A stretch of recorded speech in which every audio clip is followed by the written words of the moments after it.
Buen día con todos, qué gusto saludarlos, qué gusto de que nos acompañen en un programa más eh, sobre economía, sobre desarrollo.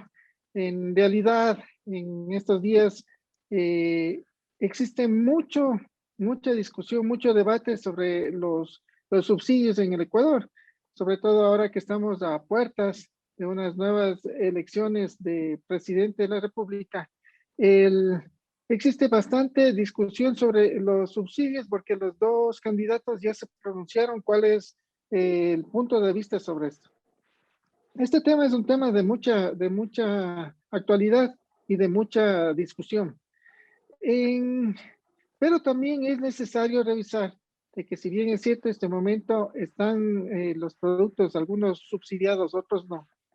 ¿Qué pasaría en el caso de que siga bajando la producción petrolera ecuatoriana? En el año 2019, la producción petrolera ecuatoriana estaba en 531,000 barriles. En el 2020 bajó a 470,000 barriles diarios. Algo se recuperó este año, la producción, estamos en 500,000 barriles, pero según las declaraciones de funcionarios del gobierno, la tendencia es a la baja. O sea, no es que ya nos estamos recuperando, sino que la tendencia es a la baja. Y un poco preocupa en el sentido de que, si bien es cierto, estamos en 500,000 barriles diarios, pero el Estado, el Ecuador necesita por lo menos 470,000 barriles diarios para cumplir con los requerimientos de la refinería de las refinerías del Ecuador, todos los compromisos de preventa petrolera y tener algo de oferta exportable para el mercado spot. En esta circunstancia, hemos llamado al experto para poder compartir y conversar sobre esta situación. Esta vez le hemos invitado a un distinguido amigo, al ingeniero petrolero Fernando Reyes. Él es vicepresidente del Colegio de Ingenieros de Geología y Minas, Petróleo y Ambiental, y es reconocido como un experto petrolero. Bienvenido, Fernando. Bienvenido a este programa. Muchas gracias, buenas tardes, en nombre del Colegio de Geología, Minas, Petróleos y Ambiental por la oportunidad que nos están dando para que podamos atender a discutir el tan importante tema que tú lo estás mencionando, Osvaldo. Gracias, Fernando. ¿Qué es lo que pasa con la producción petrolera? ¿En realidad está disminuyendo la producción? ¿Qué mismo está pasando con los campos que son manejados por el Estado, por los campos que están manejados por el sector privado? Las reservas están disminuyendo, no encontramos nuevas reservas. ¿Qué mismo es lo que pasa, Fernando, por favor? Bueno, tenemos todo un contexto en donde vamos a ir viendo mediante una presentación, que creo que es lo más didáctico, cómo el problema, si bien es cierto, tenemos un problema relacionado con la producción, que es lo tangible, también está vinculado al tema de reservas y obviamente ahí se incluye el tema de recursos petroleros, que es algo que habrá que ir diferenciando y que podría estar generando condiciones como para que se vaya paulatinamente incrementando la producción. Entonces, para entrar en materia, quisiera hacer una presentación. Entonces, primero vamos a empezar viendo un cuadro histórico de la producción de petróleo.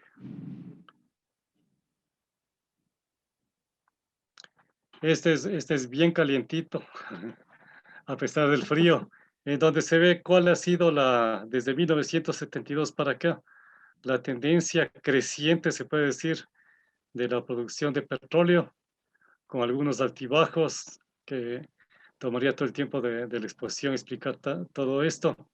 Esto de acá es el terremoto del 87 y está en función no solamente del hecho físico de la producción y extracción de las reservas de petróleo, de la tecnología, sino también del manejo político-económico de, de esta riqueza que tiene el país.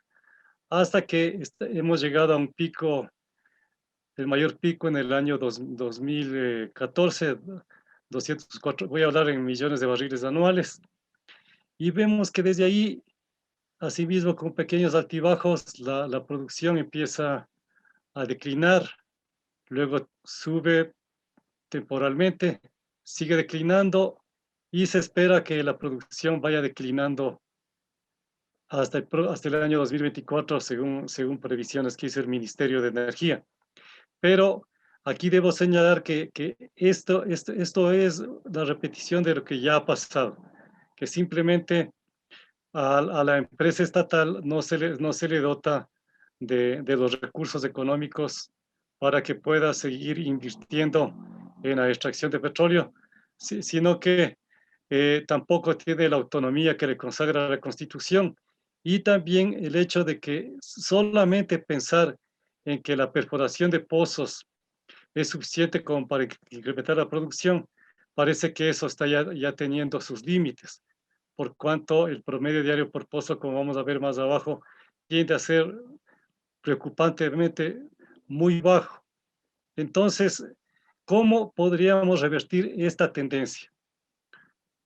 Claro, necesitamos pensar en inversión, pero también necesitamos pensar en nueva tecnología, y necesitamos que lo que son ahora recursos los vayamos convirtiendo en reservas. Este es un cuadro al que tuve acceso, en donde se tiene un escenario de lo que le llaman escenario realista, de lo que va a ser la proyección de la producción de petróleo, en donde también están cifras relacionadas con las preventas petroleras, con las cargas a la refinería y con el excedente que tendríamos para la exportación, para su venta en el mercado spot, pero que en el año 2022 se previó inicialmente de que teníamos que importar 7,5 millones de barriles anuales, pero desde hace unas 2 semanas, vocero del Ministerio de Energía y Minas ya desmintió esto, y lo que se está prefiriendo es llegar a un acuerdo con las empresas PetroChina, PetroTailandia, Unipec, para que se postergue la entrega de las preventas petroleras, que culminaría en el año 2070, en el año 2024, con 17,64 millones de barriles. Entonces, todavía no se ha conocido qué tal está yendo la negociación, pero es algo muy importante para que el Ecuador no se vea en las condiciones actuales abocado a la importación de petróleo. Hay otros elementos también que vale la pena tomar en cuenta de este cuadro, de que aproximadamente 40 millones de barriles se produce por parte de los contratos de prestación de servicios al año. Y tomando en cuenta una cláusula de ese tipo de contratos, en este año se ha previsto entregar 19,8 millones de barriles, casi la mitad de la producción que las empresas están teniendo, o sea, alrededor de 52,000, 50,000 barriles diarios. Se les va a entregar, no sabemos, ahí Osvaldo, no sabemos a qué precio de venta, bajo qué condiciones están considerando la entrega de estos barriles. Sería bueno que, una vez más, estoy invitando al gobierno a que haga público este tipo de análisis. Solo una pregunta, Fernando, en esa parte. Tú hablas de que estos 40 millones de barriles al año de producción de las empresas privadas, ¿se les va a pagar con petróleo? Sí, esto es lo que se ha pensado hacer, entregarles en millones de barriles, o sea, 50,000 barriles diarios, a un precio de venta que tiene que estar en función de las condiciones de mercado que está teniendo el WTI, y tanto el crudo Napo como el crudo Oriente, ¿no es cierto? Y los castigos que se tendría de por medio. Entonces, es algo que te indica de que el Estado para este año no va a tener los ingresos de la venta de esos 20 millones de barriles, y con esa venta ir pagando las tarifas que se tienen con cada una de las empresas con las cuales se tienen los contratos de prestación de servicios, que más luego vamos a ver de qué características son.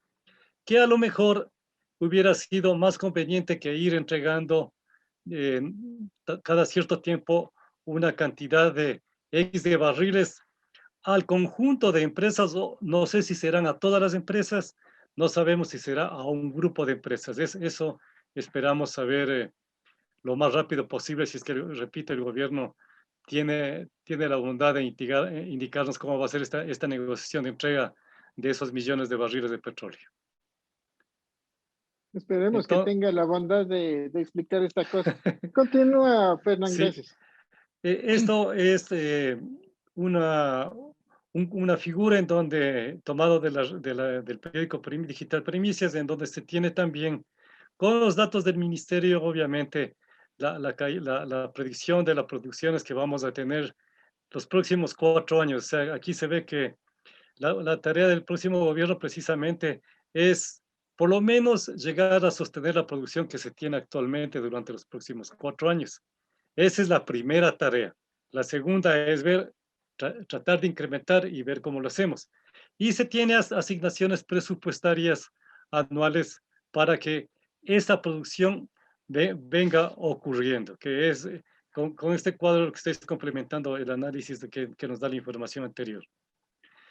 Acá es una captura de pantalla de, del día de anteayer de parte de la Agencia de Regulación y Control de la Energía y algo más, en donde nos da la cantidad que se tuvo para el día 2016 de 498, casi 499,000 barriles diarios, de los cuales 384,000 son de la empresa pública Petroecuador, perdón, y las empresas tienen 104,000 barriles diarios. De aquí, ¿qué quiero rescatar yo, además de esas cantidades? También nos han dicho de que, no se ve bien aquí en la pantalla, pero nos han dicho de que el número de pozos de producción son algo así como 1,726, no estoy tan seguro, pero dividiendo la producción para el número de pozos, tenemos estas cifras, que Petroecuador tiene en promedio en sus pozos, incluido el ITT, 250 barriles por día. Las empresas de servicios tienen 171 barriles por día. En promedio, 232 barriles por día. Yo me acuerdo cuando trabajaba hace 25, 30 años atrás en Amazonía, yo trabajaba para el Estado, y nosotros como fiscalizadores lo que hacíamos es cerrar pozos que teníamos en Shushufindi teníamos de 5,000 barriles, en Sacha de 4,000 barriles, por ejemplo, y teníamos unos estranguladores para reducir el tamaño de la tubería y con eso impedir de que esos pozos produzcan más allá de donde habíamos calculado que era lo mejor para el país. Pero miren, ahora producimos lo que más se puede extraer y la perforación de nuevos pozos, en el mejor de los casos, que es en el ITT, a lo mejor te da inicialmente pozos, como ha ocurrido, 4,000 barriles, pero por la presencia del agua rápidamente la producción de petróleo se reduce, hasta llegar a este escenario. Si yo perforo un pozo en Sacha, puede estarme dando 400 barriles, perforo en Shushufindi tal vez 300, perforo en otros lados 250, 200, 180, así. Y estoy pagando por la perforación de un pozo como 5 o 6 millones de dólares.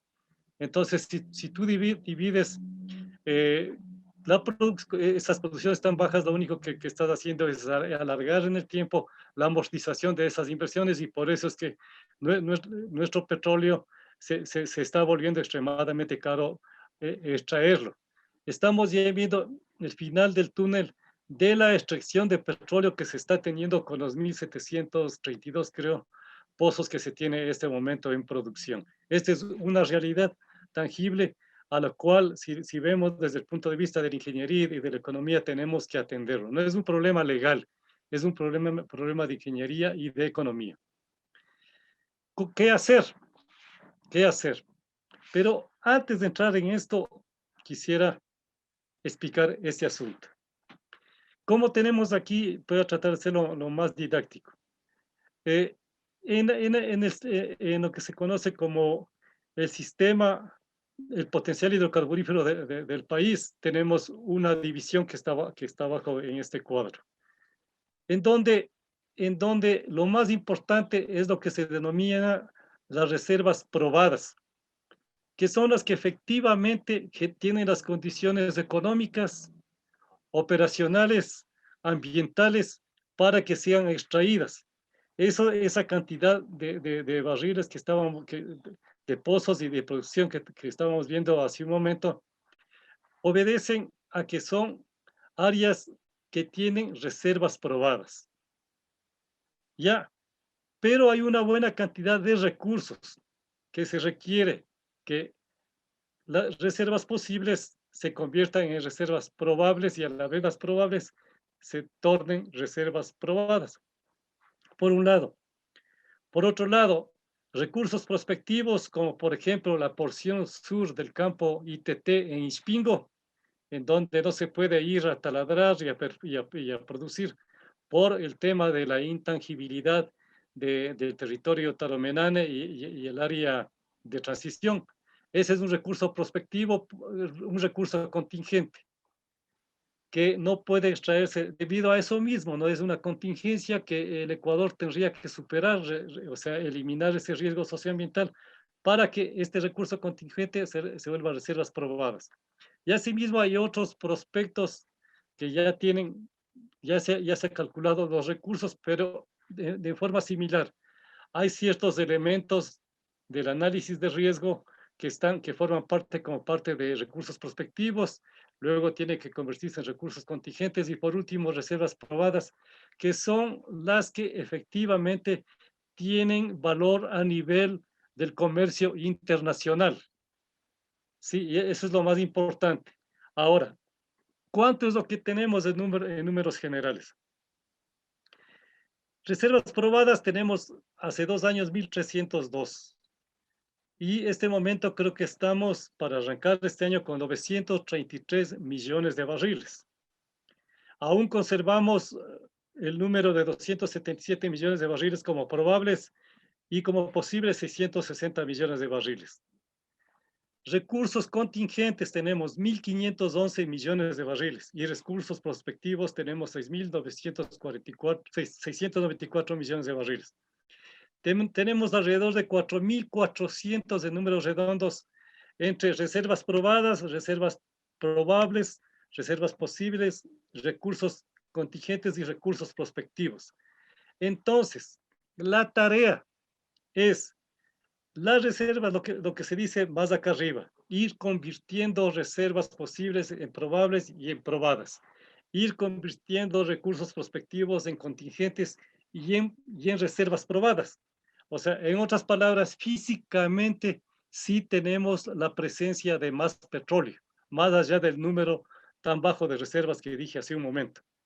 Entonces, hace 2 años, Petroamazonas, cuando todavía entregaba información con suficiente contenido, hizo esta predicción con lo que ellos le denominaron restricción socioambiental, es decir, que las comunidades presentes en las áreas de estos campos, como el Ispingo, Tiputini Norte, Apaica, Minta, o desarrollo de campos exploratorios como el Chirillacu, y no estoy viendo los nombres de los otros 3, pero eso relativicemos.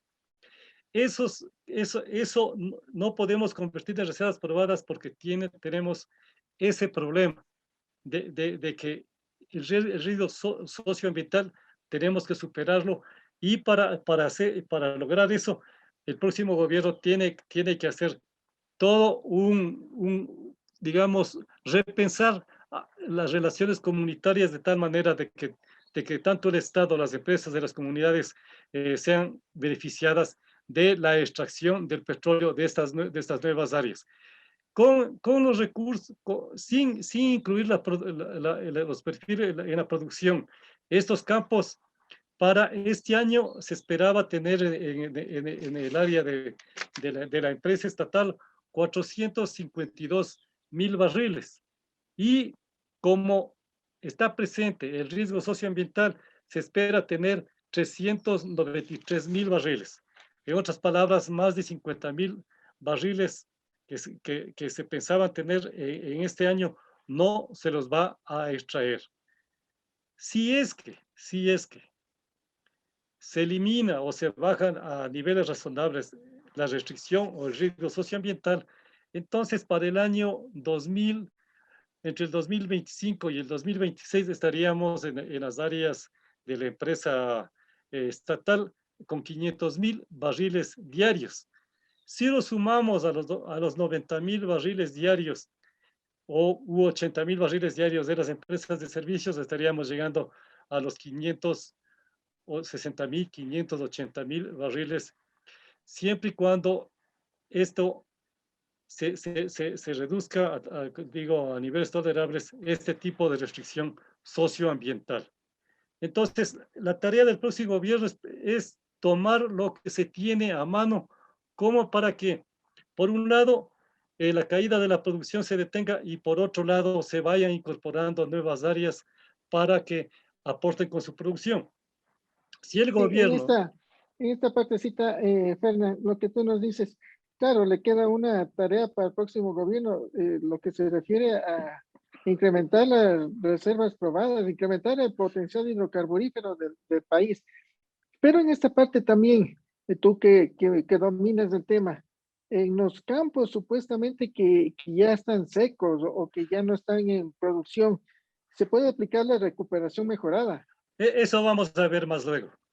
Lo que te Ya, quiero decirles es de que, o sea, no necesitamos entrar, por ejemplo, a una amplia campaña exploratoria en el suroriente, porque eso agotaría los 4 años del próximo gobierno. Tal vez se puede entrar en un proceso, pero apostar a que se tenga producción en el suroriente es muy difícil, es muy riesgoso. Pero si se tiene a mano esta perspectiva, más ya vamos a ver la recuperación mejorada, entonces sí podríamos estar pensando en incrementar sostenidamente la producción. ya. Ya, ahora, estos son uno de los problemas a resolverse. ¿Qué es lo que está pasando en el ITT? En el ITT se puede ver que sale agua conjuntamente con el petróleo. El agua es un fluido simple, H2O, dos moléculas. El petróleo, mientras más pesado, es más complejo. Y entonces, en la competencia entre petróleo y aceite pesado, desde el fondo del yacimiento hacia los pozos, el agua se mueve mucho más rápidamente. Tal es así que de cada 100 barriles que llegan a los pozos y luego a superficie en los campos del ITT, Tambococha Tiputini, 90 son de agua y solo 10 de petróleo. Y esto continuará inexorablemente.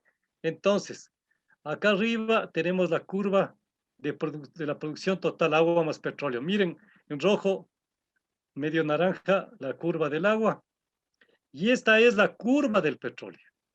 Esto indica de que efectivamente cuando se hicieron las proyecciones de producción, no se tomó en cuenta lo que le conocemos la relación de movilidad entre el agua y el petróleo, que implica que el agua se mueve mucho más rápidamente. O sea, si el agua es una liebre, el petróleo viene a ser la tortuga, por hacer esa comparación a niveles de yacimiento.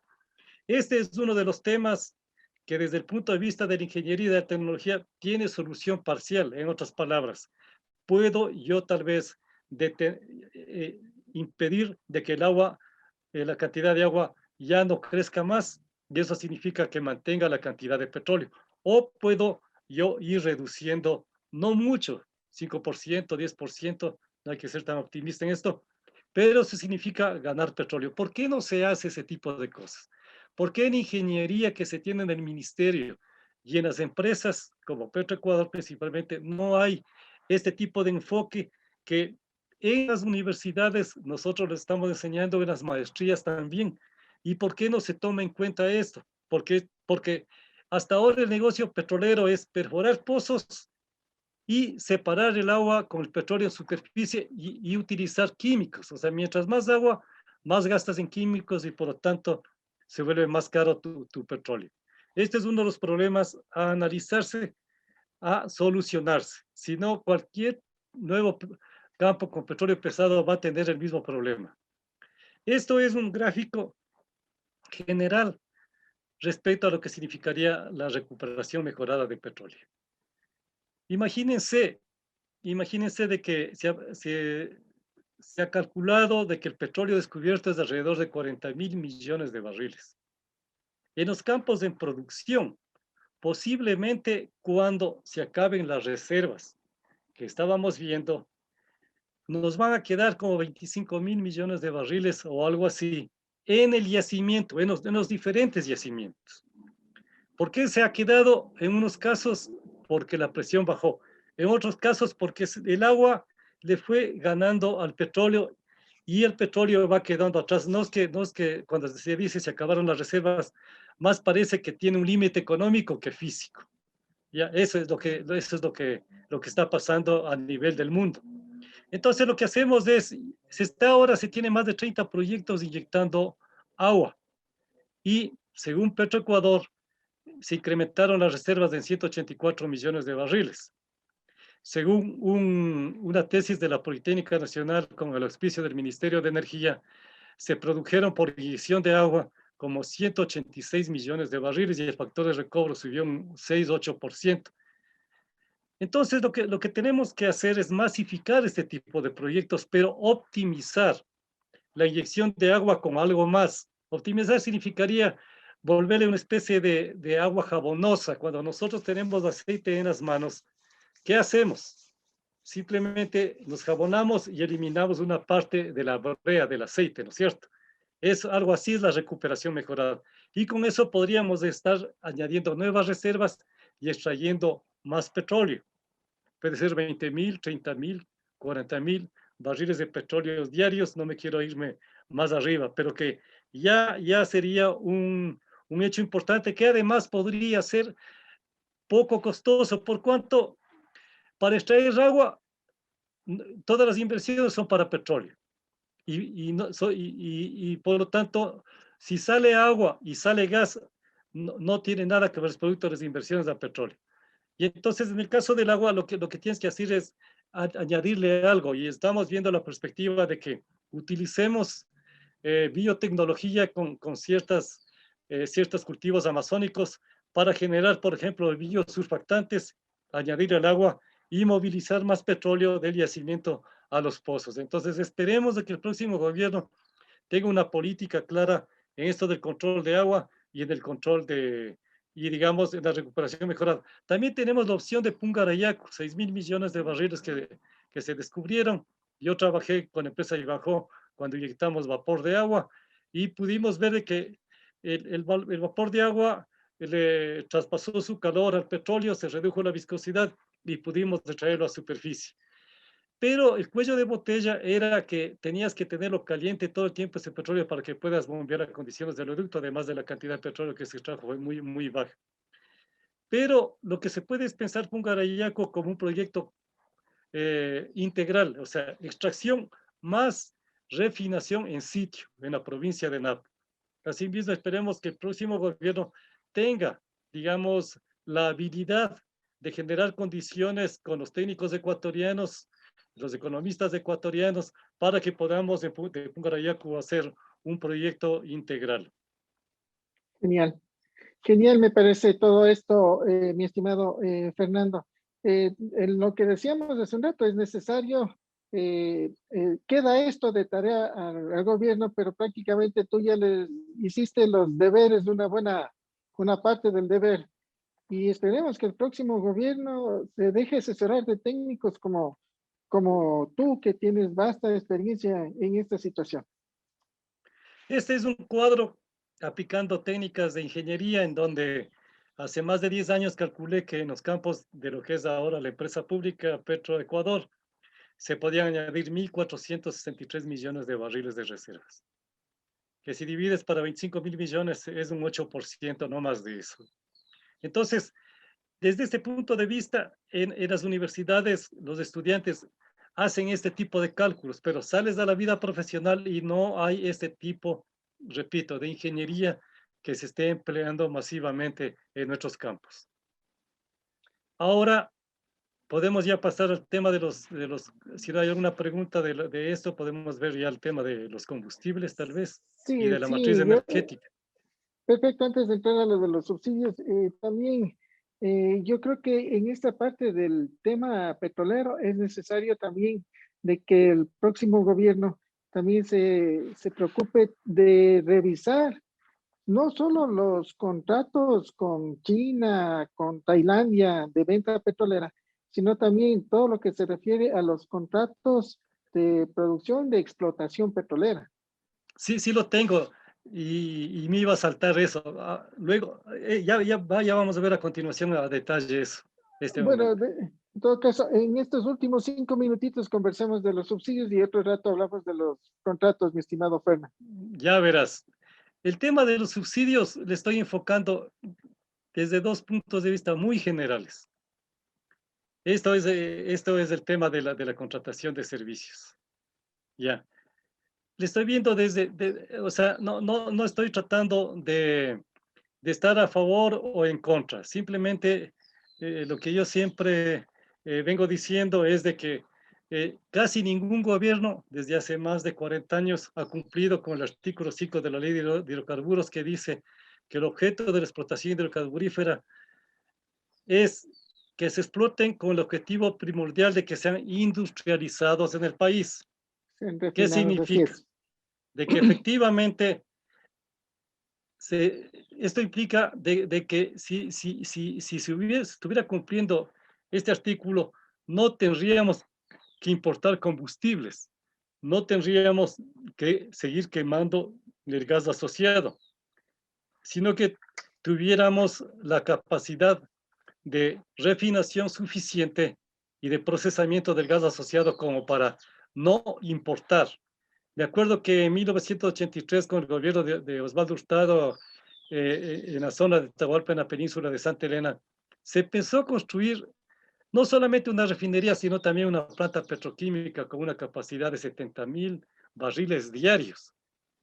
Si eso hubiera ocurrido, posiblemente, a lo mejor estuviéramos importando alguna cantidad de combustibles, pero no el 70% del consumo diario que estamos teniendo en este momento, y que tú, Osvaldo, manejas esos números con mucha propiedad.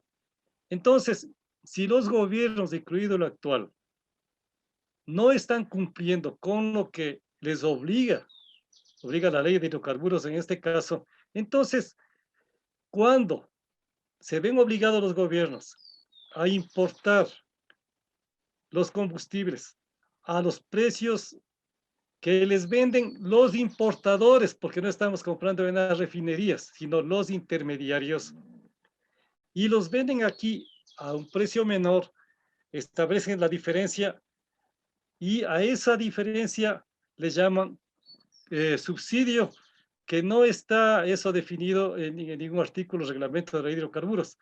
Por eso yo al subsidio le denomino compensación social, porque precisamente los gobiernos de turno son los que están no cumpliendo con sus obligaciones.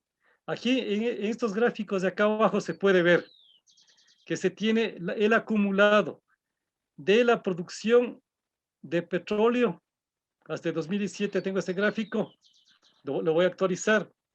El acumulado de la carga a las refinerías y la diferencia acumulada, que es lo que se ha exportado. Obviamente, si es que la carga a las refinerías hubiera crecido, la exportación se hubiera reducido, pero también la importación. ¿Qué pasa con el gas asociado que se quema en la región amazónica y por lo cual el gobierno está teniendo una demanda de parte de unas 9 niñas amazónicas que ya fue aceptado por la Corte de Sucumbíos y que obliga a que se deje de quemar este gas asociado? ¿Qué es lo que se hizo? Se construyó la planta de gas de Shushufindi para cargar 25 millones de pies cúbicos. Pero si pueden ver aquí en esta curva roja, esta ha sido la historia de la planta de gas de Shushufindi hasta el año 2016. Luego de eso, Petroecuador ya dejó de informar lo de las cargas. Imagínense, con una carga del 45% de lo que está definido para el plan de gas de Shushufindi, se generan 2.000 barriles diarios de gasolina natural o de condensados. Eso viene a ser la producción de 8 pozos, de los que veíamos antes en la presentación, 8 pozos. Y esa gasolina blanca se lo mezcla con el petróleo y le mejora la calidad. Si es que nosotros entraríamos a procesar el gas asociado, pues simplemente podríamos tal vez llegar a tener unos 20.000 barriles, 16.000 barriles diarios adicionales que ayudarían a que se incremente la producción. Además de que obviamente tendríamos mayores cantidades de gas licuado de petróleo y con eso se reducirían las importaciones de gas licuado de petróleo. Entonces, quedan dos perspectivas. O nos mantenemos, o nos, o nos mantenemos en la misma tendencia, que implica que se vaya incrementando post pandemia el consumo de combustibles fósiles 5% anual, o entramos a la transición energética para ir reduciendo la importación de combustibles e ir generando la irrupción de la electromovilidad, aprovechando que en este momento tenemos un excedente de la hidroenergía y también con el tema de las otras energías como son la solar, la del viento, la geotérmica, que también tenemos muy buenos potenciales. Entonces, esto es algo que también el próximo gobierno tiene que decidir, pero fundamentalmente hay que ver en términos generacionales. No se puede esperar de que los jóvenes y su descendencia sigan siendo consumidores de combustibles fósiles, sino que también tienen el derecho de vivir un ambiente más sano, y eso implica ir aumentando el asunto de que mediante la energía renovable podamos nosotros atender a nuestras actividades productivas de servicios. Y con esto de acá, aquí hice un gráfico ya respecto a lo que es la matriz energética del Ecuador. Entonces, aquí lo que he hecho es establecer la cantidad de reservas, la cantidad de producción que se tiene, la cantidad de combustible, 102.7 millones de barriles para este año, de los que solamente en gasolina, en diésel y gas licuado se tiene 73,4 millones de barriles y en 29,3 millones de barriles en otras. Por acá tenemos la hidroelectricidad y la termoelectricidad, en donde la producción de electricidad es de 20.018 millones de barriles, de los cuales lo hidro es de 15.282 y lo termo es 4,736 millones de barriles. Mientras que este momento, como renovables tenemos de toda la matriz energética 20,16%, pero la solar es apenas del 0,25% y el potencial de energía solar anual que tenemos en territorio ecuatoriano es de 230 millones de barriles. O sea, es mucho más que lo del petróleo. Entonces, la gran pregunta es, ¿seguimos atados a que en 10 años sigamos viendo que a lo mejor, esperemos que no sea así, las reservas de petróleo ya se estén agotando, que la producción de petróleo se haya reducido también y que se haya incrementado la importación de los combustibles fósiles? Ese es el futuro que nos espera de aquí, digo yo, no más allá de 10 años, o entramos ya en un proceso de transición organizado, planificado. Caso contrario, dado que la transición energética ya está en el mundo, principalmente está en la China, está en Europa, está en los Estados Unidos y en muchos otros países, ya estamos en el proceso de transición y por lo tanto este proceso de transición significa que el mercado ya está actuando. Si es que el Ecuador y sus gobernantes persisten en mantener la insostenible matriz energética, que además es una matriz contaminante y que implica la emisión de gases de efecto invernadero, o entramos en un proceso programado. Caso contrario, sería el mercado el que se va a encargar. Ya se ve que hay venta más o menos en poca cantidad de autos eléctricos. Por ejemplo, si va a haber flotas de buses eléctricos, ya vamos el próximo año a tener el metro, y etcétera, etcétera. El asunto está avanzando. Entonces, no estamos diciendo no al petróleo, le estamos diciendo no a los combustibles, sino que es el momento de que esto deje de ser tan estático y se mueve en la dirección en la cual el mundo se está moviendo. Perfecto. Perfecto, mi estimado Fernando. En realidad el tema nos quedó corto porque en realidad podríamos haber hablado contigo de la matriz energética del Ecuador, podemos haber hablado de la transición energética también, ahondarlo mucho más, un programa para cada tema y también Ujú. del potencial hidrocarburífero.